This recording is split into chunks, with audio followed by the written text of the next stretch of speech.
Hey there folks, today I'm going to be talking to you quickly about how to diagnose a serpentine belt and if it's stretched out and you need to replace a new one. So there's a lot of confusion with chirping and squealing of serpentine belts. Now we're going to show you the wear markers on the drive belt tensioner. A lot of people don't know those exist. And we're going to talk about a quick diagnosis point after that as well. So right here we're working on our 2017 Chevy Equinox. The knowledge, however, is transferable to most vehicles. So if we look up inside, we have our drive belt tensioner right here. We're going to zoom you in to show you the wear indicators. So if we look,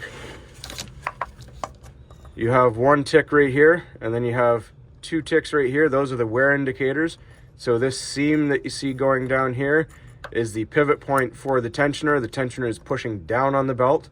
So you want to see on a good belt that this tick mark is within the middle somewhere of these two tick marks here. Now if it is wandered outside, so in this particular setup, as it stretches the belt out with age, the tensioner will push down and this tick mark will slightly wander this way. So once you see, if you open up everything and you see your tensioner marking on this side is outside of these two wear indicators, you know your belt is too stretched out.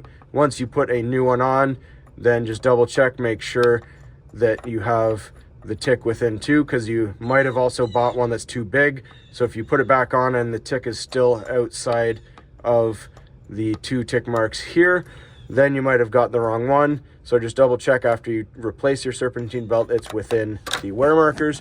Now the other thing you can do, depending on the vehicle, the Equinox in particular is chain fed for the water pump. So if you want to diagnose if you have a bad tensioner pulley, which often goes on a lot of vehicles, you can actually remove the belt here and run the vehicle for a minute just to listen. So if you have a squealing or chirping and then you take off the belt and that disappears, then it's most likely your tensioner pulley here. And then if you put it back on, then the chirping starts again. You know it's the tensioner is bad. So that's all there is to this one, just a quick diagnosis.